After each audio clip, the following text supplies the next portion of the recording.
Bonsoir et bienvenue à vous en direct sur Public Sénat. Voici les titres du 22h ce soir. Reculade ou volonté d'apaisement, chacun y va de son interprétation suite à l'ajournement du projet de loi famille. Après plusieurs déclarations contradictoires de la majorité aujourd'hui, l'exécutif a fini par annoncer qu'il n'y aurait pas de texte cette année. Une décision qui intervient au lendemain de la mobilisation de la manif pour tous. Analyse et réaction ce soir avec le député européen Europe Écologie Les Verts Yannick Jadot et l'éditorialiste Alain Gérard Sama tout à l'heure. Manuel Valls, décidément sur tous les terrains, le ministre de l'Intérieur ne parle pas seulement sécurité, mais aussi réforme sociétale et valeurs de gauche. Présent sur différents fronts, il entame ce soir tour de France de soutien aux candidats PS des municipales. Première étape, Alfortville dans le Val-de-Marne. Images et analyses à suivre. Enfin, 10 ans déjà, Facebook soufflera demain sa 10e bougie. Au départ conçu pour mettre en relation les étudiants de l'université de Harvard, Facebook, créé par Mark Zuckerberg, est devenu le plus puissant des réseaux sociaux et compte désormais 1,2 milliard de membres. Voilà pour le programme de 22h. Merci d'être en notre compagnie ce soir.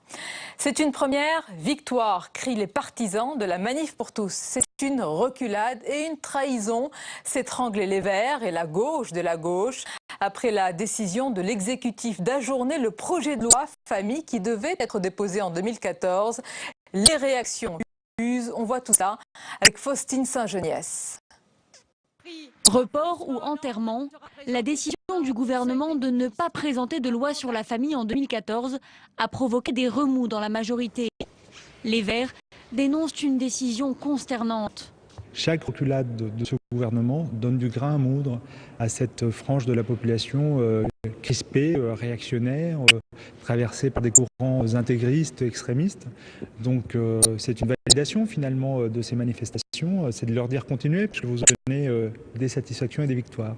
Le sénateur socialiste Jean-Pierre Michel pointe une reculade et un désaveu pour la ministre de la Famille, Dominique Bertinotti. Donc ce projet de loi, ce n'était pas seulement la PMA et la GPA, pas du tout la GPA, peut-être pas la PMA, mais en tout cas d'autres dispositions qui sont attendues. Moi-même d'ailleurs, je devais rencontrer Mme Bertinotti cette semaine. Moi, si j'étais à sa place, je ne resterais pas en poste. Le coprésident du parti de gauche, Jean Mélenchon, condamne vertement le Parti socialiste. Avec le PS, la droite est cajolée, la gauche est trompée, répudiée. L'opposition, elle, se frotte les mains, mais pas question de crier victoire. C'est manifestement un recul de François Hollande et du gouvernement sur la famille. Le gouvernement avait l'habitude d'utiliser les lois sociétales et familiales comme un écran de fumée à la crise, parce qu'ils ont une incapacité à résoudre la crise à laquelle sont confrontés les Français.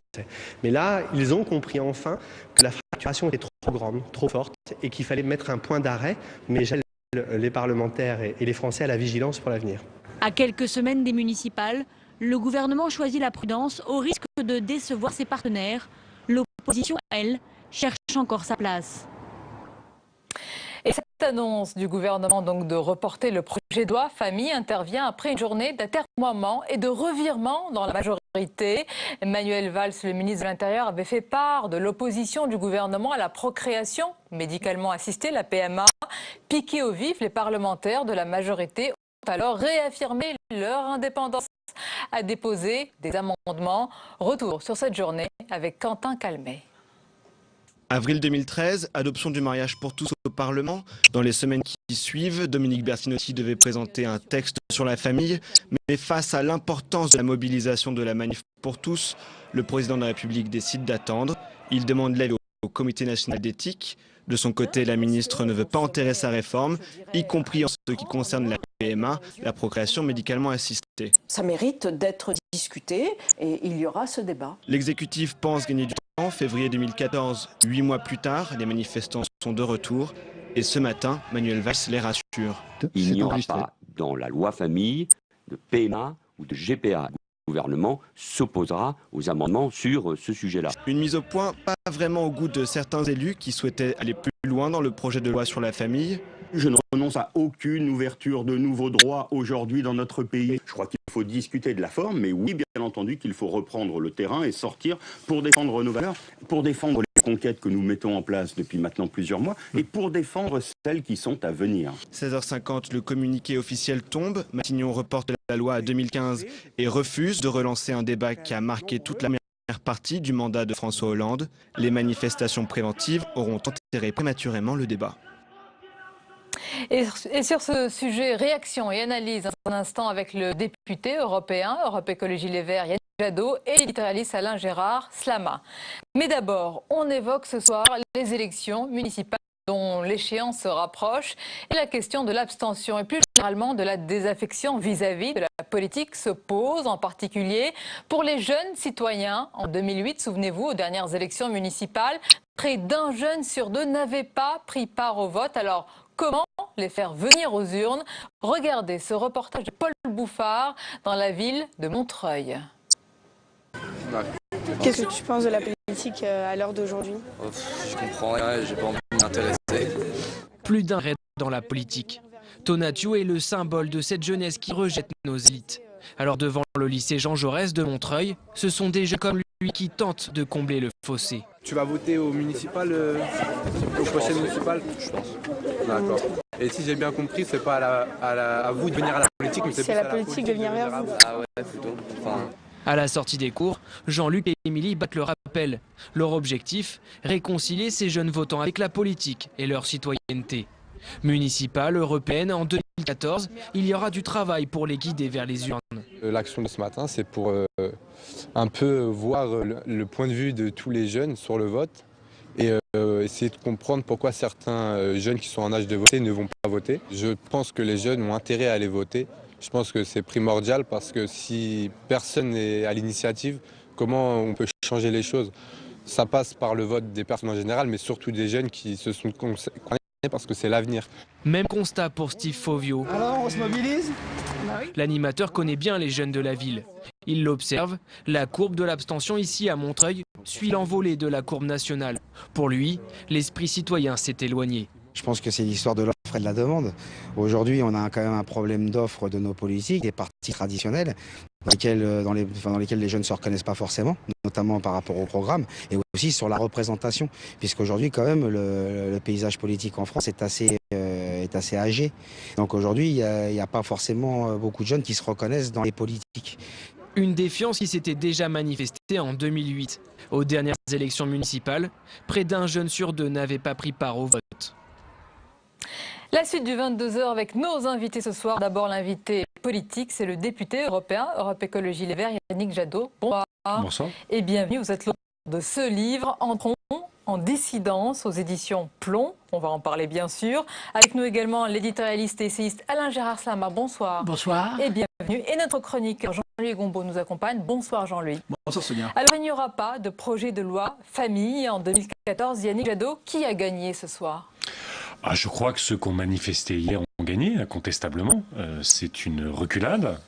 Pour ma part, je considère que c'est assez affligeant parce que finalement, ce qui se jouait là, c'est quand même favoriser les familles recomposées, c'est améliorer leur situation. C'était aussi la question, évidemment, de la PMA, qui est une question d'égalité des droits. Et on voit malheureusement un gouvernement qui a longtemps hésité sur ce sujet-là et qui aujourd'hui recule. Et donc, c'est finalement, ce gouvernement semble sur un sujet essentiel de société. Les familles recomposées, la loi sur la famille, sur un sujet d'égalité des droits, semble reculer. Les Français, je crois, s'y retrouvent plus, en fait. On a l'impression qu'on a des gouvernements, en France et ailleurs en Europe, qui reculent, qui renoncent à lutter contre les inégalités sociales, qui renoncent maintenant à lutter pour l'égalité des droits.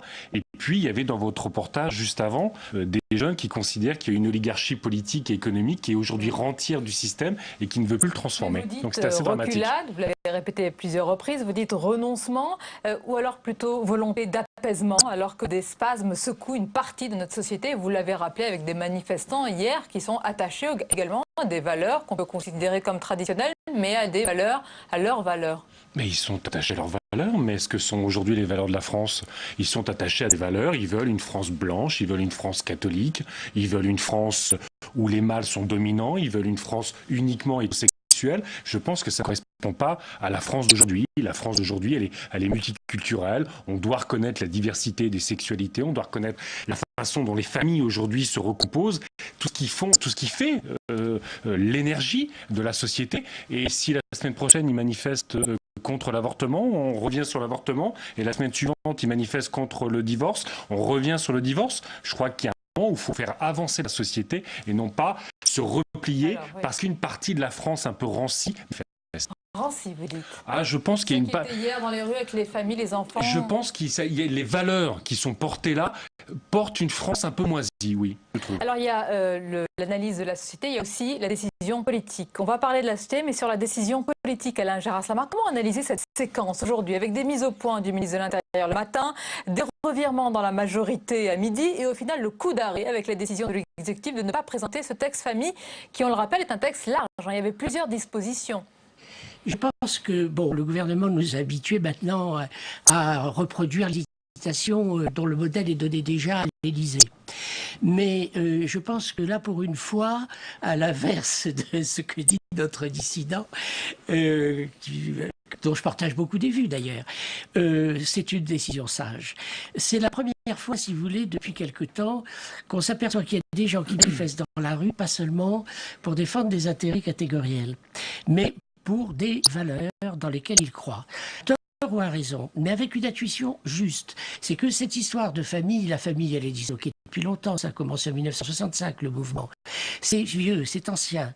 Mais ils se rendent compte que, au-delà de la famille, il y a le problème de la filiation. Et il y a des problèmes qui ne sont pas résolus, qui ne sont pas résolus par les psychologues, qui ne sont pas résolus par les sociologues, qui ne seront pas résolus non plus par le comité d'éthique qu'on invoque aujourd'hui et dont on invoque l'arbitrage. Et dans ce cas, que la loi trancher comme ça, précipitamment, sur un point aussi grave que la PMA, je ne parle même pas de la GPA, c'est un autre sujet. Heureusement qu'il y a d'ailleurs, pour que nous soyons d'accord, la PMA, c'est-à-dire la GPA, c'est-à-dire la grossesse des mères porteuses. Donc, je pense que la loi veuille trancher d'une question qui est aussi litigieuse, même du point de vue des scientifiques, même du point de vue des sociologues, même du point de vue des pédiatres. C'était prématuré. Il faut peut-être donner en l'occurrence un peu de temps à la décision. Pour quelqu'un comme vous qui réfléchissez beaucoup sur la société, est-ce que vous connaissez un sujet de société que les scientifiques ont tranché? Il n'y en a pas. Je veux dire, il y a un moment, la société avance. La PMA ne retire de droit à personne. Elle en donne aux couples de femmes qui veulent des problèmes pour avoir des enfants, qui veulent avoir un enfant. En quoi, aujourd'hui, finalement, il faudrait attendre une sorte de consensus d'unanimité de la science? Ça n'existe pas sur ces sujets-là. Donc, il faut aussi être à l'aide de la société, il faut voir ce qui avance et puis tirer les leçons des pays où c'est appliqué, où ça ne pose pas de problème. Alors, être à l'écoute de la société, ça veut dire être à l'écoute de sa diversité d'opinions. Alors il y a un point qui est fondamental à mon avis, c'est cette systématique de sous-estimation des problèmes de la part du pouvoir. On a déjà dit la sous-estimation de la crise économique a déjà été traitée. On a eu une sous-estimation aussi sur les conséquences, et ça vous concerne directement, sur l'écotaxe par exemple. On a introduit l'écotaxe, on s'aperçoit que ça met un fouillis épouvantable pour quelques milliards d'euros ridicules, on est amené à reculer. Là, ils ont visiblement sous-estimé l'ampleur du problème que ça posait pour des raisons culturelles, je ne donne ni raison ni à l'autre, mais la question du mariage homosexuel, l'importance que ça pouvait présenter pour des gens, que c'était un tabou absolument extraordinaire, et fallait-il s'engager sur une bagarre de cette ampleur pour un sujet qui n'est pas véritable, qui n'a pas une importance cruciale, même pour les gens concernés. Mais si vous allez jusque-là, je veux dire, vous traitez comment la question espagnole aujourd'hui avec la loi qui revient sur l'avortement? Je veux dire, il y a des gens qui manifestent dans la rue pour d'une certaine façon, interdire l'avortement. C'est pas parce qu'ils manifestent dans la rue qu'ils ont raison. Je pense que quand on regarde toutes les enquêtes d'opinion, y compris sur le mariage pour tous, vous avez une très forte majorité des Français qui y sont favorables. Alors parce qu'ils ne vont pas dans la rue ou parce qu'ils à un moment, il y a un rapport de force de marcheurs dans la rue, d'un seul coup, le gouvernement doit reculer. Je pense que... Votre lecture politique, Yannick Jadot, c'est que c'est un recul, c'est qu'à la première bourrasque venue, le gouvernement a reculé, c'est bien ça? Il a reculé parce que, y compris, votre reportage le dit aussi, je veux dire, qu'il y avait au sein du groupe socialiste à l'Assemblée nationale, il y en a qui voulaient mettre des amendements sur la PMA parce que c'était un engagement, y compris du président de la République, que c'est une avancée. Et donc, vous avez un moment un recul pour gérer une majorité. Vous dites et face à une du rue... président de la République, ça a été un peu moins clair les derniers mois, les dernières semaines. Hein. Dans sa campagne électorale. Il avait dit que le Parlement était souverain, mais plus jamais après, quand il était élu président, il n'en a plus parlé. On a sorti la PMA du mariage pour tous en disant ça sera traité dans la loi sur la famille. Et aujourd'hui, on dit ça ne sera pas traité dans la loi sur la famille. Puis finalement, il n'y a plus de loi sur la famille. Ça devient un peu ridicule quand même. Il y a un point que je contesterai quand même, c'est qu'il y ait une question d'égalité qui puisse être posée à propos d'un désir d'enfant. Si vous voulez, est-ce qu'on peut... Un désir d'enfant, c'est parfois une instrumentalisation de l'enfant. Est-ce qu'il doit y avoir égalité devant tous nos désirs? À ce compte, évidemment, on va très loin. Il faut faire extrêmement attention. Je suis tout à fait d'accord que lorsque je vois une jeune femme qui a une compagne et qui a un désir d'enfant, mon premier mouvement, je serais médecin, ça serait de l'aider à en avoir un. Mais il faut penser aux conséquences de la PMA et de la libéralisation de la PMA. Vous savez, le grand livre du siècle dernier, ça a été le Brave New World de Aldous Huxley, le meilleur des mondes. C'est-à-dire qu'il réfléchissait déjà à ce problème fondamental de bioéthique qui est ce que deviendrait une société dans laquelle on passerait, si vous voulez, de l'observation scientifique à la normalisation de la société. Il faut faire attention à ça. Alors, j'aurais peut-être là... Plus on normalise quand même. Là, on ouvre des possibilités à des gens qui vivent en couple, dont personne aujourd'hui, ou j'espère, en tout cas, une partie des manifestants, je reconnais, ne s'affiche pas contre l'homophobie, contre l'homosexualité. Mais il y a quand même cette idée que des gens peuvent vivre ensemble, avoir une vie couple. Bon, on ne veut pas qu'ils se marient, mais ils ne pourraient pas avoir d'enfants alors que finalement ils se structurent comme une vie de couple. Je crois que la société avance de cette façon-là. Et moi, j'ai plutôt envie de dire au gouvernement de ne pas reculer aujourd'hui par rapport à la société qui avance, de ne pas écouter simplement les coalitions de mécontents ou les coalitions de gens en colère, mais d'écouter toute cette société qui avance et qui bientôt ne va plus croire du tout à la politique si elle ne permet pas aussi croire à la politique, Yannick Jadot. Avancer. Vous demandez à ce gouvernement, donc si je vous ai bien compris, de la cohérence par rapport à ses annonces et ses promesses. Et vous, est-ce que vous êtes cohérent avec vous-même? La question se pose à chaque fois, et j'allais dire à chaque couleuvre que vous avalez.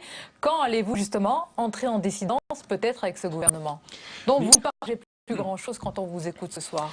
Mais si vous voulez, quand j'ai le ministre Canfin, qui aujourd'hui en ce moment se bat pour que la taxe sur les transactions financières au niveau européen soit la plus ambitieuse possible. Quand j'ai la ministre Duflot qui est en train de construire un plan pour les sans-abri, ils ont raison d'être là. Ce que je crois, c'est qu'il faut aussi, nous, responsables politiques, constater que la société française est aujourd'hui asphyxiée, qu'elle est étouffée. Je disais tout à l'heure qu'il y a une forme d'oligarchie rentière en matière politique comme en matière économique et que ce gouvernement, lui aussi, doit entrer en dissidence. Si vous voulez, quand vous avez le pacte de responsabilité, vous avez deux options. Soit vous donnez effectivement quelques milliards au MEDEF, donc principalement aux grands groupes de ce pays qui vivent des subventions publiques très largement. Non. Il y a un groupe de travail qui est monté sur la fiscalité d'entreprise. Soit, enfin, on va s'intéresser réellement, pas seulement dans les discours, aux petites et moyennes entreprises. On va avoir une fiscalité beaucoup plus favorable aux petites et moyennes. Mais si, parce que là, je vous pose la rupture avec le système. Vous êtes un député européen, Europe Écologie Les Verts. Vous avez tiré là un premier bilan donc des ministres Canfin et Cécile Duflot. Il vous semble apparemment rose ce bilan. Tant mieux. Non, mais ils avancent. Je ne vous dis pas qu'on est complètement satisfait de la participation gouvernementale. Ce serait raconter des bêtises. Mais là, on se bat sur la loi de transition énergétique. La présence des Verts dans le gouvernement ne se pose même pas, malgré cet important coup de canif. Écoute, on va voir pour l'instant. Reconnaissons que la communication du gouvernement est assez nulle.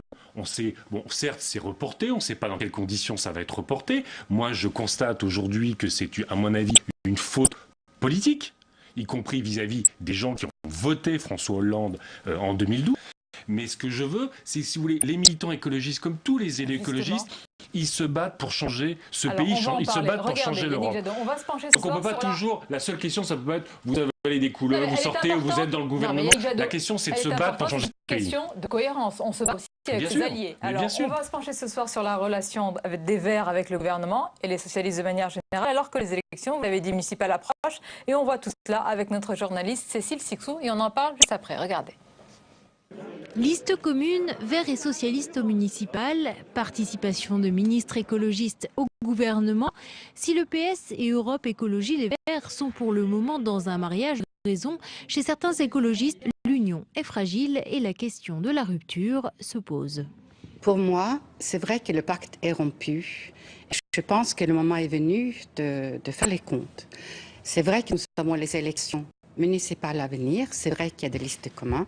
Donc moi, je propose que nous fassions le bilan de notre participation au gouvernement après les élections européennes au mois de juin. Vous êtes plutôt pour quitter le gouvernement? Moi, je suis pour quitter le gouvernement. Autre son de cloche pour Jean-Vincent Santé. François Hollande a donné les garanties d'une politique environnementale. La loi cadre sur la biodiversité, la loi sur l'émission énergétique, et le budget d'écologie, puis la contribution climatique qui va être mise en place. Enfin, c'est plutôt l'année des gains écolos que l'année des compromis négatifs. Donc non, je ne partage pas du tout le propos de débat. Officiellement pourtant, pas de position claire pour le moment. Emmanuelle Cos, elle, attend de voir. Il ne s'agit pas d'avoir des états d'âme ou pas sur notre partie gouvernementale, il s'agit de voir si ce gouvernement est capable de prendre le tournant de la transition énergétique. Et la secrétaire nationale du parti a prévenu un revirement de François Hollande en faveur de l'exploitation des gaz de schiste serait un casus belli. Question pour l'heure divise le gouvernement et pourrait créer une fracture avec les Verts. Alors Yannick Jadot, vous allez réagir à ce reportage, mais d'abord Alain Gérard Slama, votre regard. Il y a eu le tournant social-démocrate, il y a un autre virage ce soir donc sur le projet de loi de famille, il y a aussi le débat sur le gaz de schiste qui est ressurgi. Que dites-vous de cette capacité de résistance des Verts à avaler des couleurs et à rester dans ce gouvernement? Vous savez, il y avait l'expression d'Hydro, elle va vous paraître un peu cruelle, mais que j'aime bien, on se réconcilie à la gamelle. Il y a tellement d'intérêts en jeu, si vous voulez, dans cette affaire, pour ceux qui sont des politiques et qui souhaitent évidemment rester dans le système, bénéficier aussi des avantages acquis et qui ont été négociés assez chèrement, pour que y renoncer apparaisse finalement comme un risque, car plus le parti en même temps sera faible, car on se donne aussi de bonnes raisons, plus le parti sera faible, moins il pourra faire avancer ses idées, moins il aura les moyens aussi, les courants de transmission dont il a besoin. Donc j'aime assez, moi, les parcours solitaires comme le vôtre, enfin dissident, qui ne veut pas dire nécessairement ni solitaire, ni dans la sédition. Non, dans la dissidence, et d'ailleurs dans ce livre on en parle, Yannick Jadot. Entrons en dissidence, en fait c'est un sursaut, vous appelez au réveil, mais contre quoi? Une paresse, un conservatisme aujourd'hui? Un immobilisme. Je crois qu'aujourd'hui on est dans une société qui est un peu pétrifiée, qui ne se projette pas sur l'Europe, qui a peur absolument de la mondialisation, qui n'arrive pas à se décentraliser. On voit bien qu'on a une sorte de national-étatisme, c'est-à-dire qu'on a l'impression qu'on va résoudre les problèmes simplement en haut de l'État et dans les frontières de la France. L'idée de donner du pouvoir aux salariés dans les entreprises, l'idée de donner véritablement du pouvoir aux régions sur les bassins d'emploi, les bassins industriels, les bassins culturels, l'idée de se projeter pour reconquérir de la souveraineté à l'échelle européenne, sur la question économique, sur la question financière, climatique ou machin, elle tétanise. Parce qu'on a d'une certaine façon une sorte de jeu du pouvoir où on est tellement pris dans la messe présidentielle qu'on a effectivement l'impression qu'un homme providentiel tous les 5 ans... aussi de ce jeu du pouvoir, non? Oui, je suis élu. Moi, j'essaye de me battre tous les jours. Je suis dans la réalité. C'est la position pour entrer en dissidence avec le système, d'en faire partie. Mais je pense que dans tout ce bouquin, j'essaye de mettre en évidence plein d'exemples où les gens se prennent en main. Ils ne sont pas en permanence à négocier avec l'État. Ils se prennent en main, que ce soit dans les entreprises, que ce soit dans les collectivités, que ce soit dans l'agriculture, dans l'énergie. Et ils retrouvent de la souveraineté et ils retrouvent de la joie de vivre aussi. Est-ce que vous êtes en difficulté sur le plan politique en France? Est-ce que ce qui est nouveau, je crois, c'est ce qui se passe à l'échelle européenne? Est-ce que le mouvement écologique n'est pas, d'une certaine façon, à bout de souffle en Europe? Je prends la question de l'Allemagne, où les Allemands, les écologistes allemands avaient une force en Allemagne qui était assez importante. Ça recule partout. En même temps, je ne pense pas qu'on puisse comparer l'Allemagne et la France, parce que finalement, en Allemagne, vous avez une sorte de consensus politique et économique aujourd'hui sur l'importance de la transition écologique. Regardez, la coalition CDU-SPD a validé un objectif d'énergie renouvelable qui est incroyable. Je veux dire qu'on n'oserait même pas imaginer en France. Ils sont tous d'accord sur la fiscalité écologique. Donc, si vous voulez, c'est vrai que Mme Merkel, qui avait été élue pour prolonger les centrales nucléaires, est quand même arrivée devant la télé, après Fukushima, en disant « Je me suis trompé, on va sortir du nucléaire ». Donc il y a aussi... La mission est terminée, alors. Non, la mission n'est pas terminée parce que la planète va de plus en plus mal. Mais ce que je veux dire, c'est qu'il y a aussi des pays où on n'est pas... Vous voyez, vous renvoyez aux écologistes la question du gaz de schiste. C'est la loi qui interdit la fracturation hydraulique dans ce pays. C'est la loi Jacob, votée par une assemblée UMP. Il y avait Jean-François Copé sur le fronton de sa mairie, avait mis non au gaz de schiste. Les Français n'en veulent pas. C'est pas un cadeau qu'on fait aux écoles. C'est pas seulement une aberration énergétique, mais les Français n'en veulent pas. Vous décidez à leur place? Ah non, mais vous regardez toutes les enquêtes d'opinion, partout les Français, quelle que soit la couleur politique, ne veulent pas de ce type d'énergie qui est traumatisante du point de vue de l'environnement. Merci d'avoir été notre invité. Peut-être qu'on aura l'occasion de parler de ce débat qui a quand même ressurgi dans l'actualité dernièrement et par un ministre qui fait partie du gouvernement dans lequel il y a des ministres écolos. Chacun ses obsessions, hein. Lui c'est son obsession à lui. Et votre obsession c'est d'entrer en dissidence, Yannick Jadot. Merci beaucoup d'avoir été notre invité. Merci Alain Gérard Slama et Jean-Luc Gombault. La dernière page du 22h à présent avec tout ce qui vous a échappé dans le reste de l'actualité. Regardez, c'est le tour de l'info en France et dans le monde. Il est préparé ce soir par Flora Sauvage.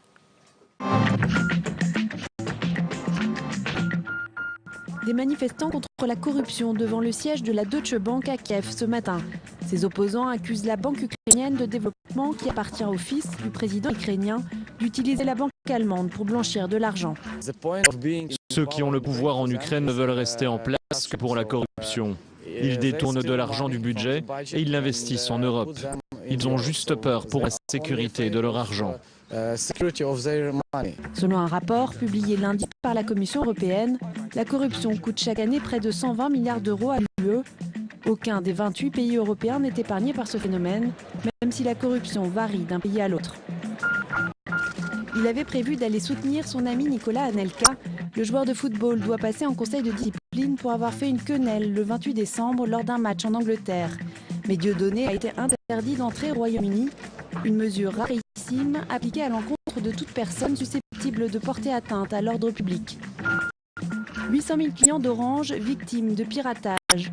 Nom, adresse, email, numéro de téléphone, des données personnelles de centaines de milliers de clients ont été dérobées.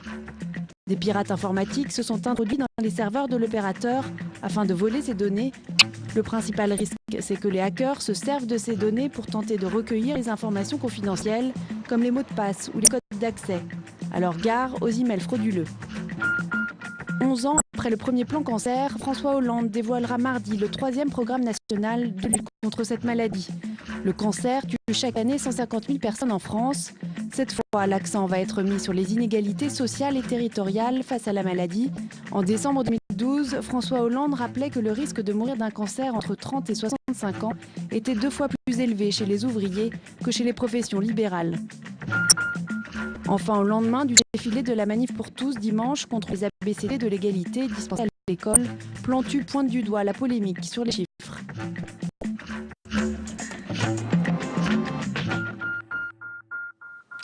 Et on va terminer ce journal avec un anniversaire. Et oui, 10 ans déjà. Facebook soufflera demain sa 10e bougie.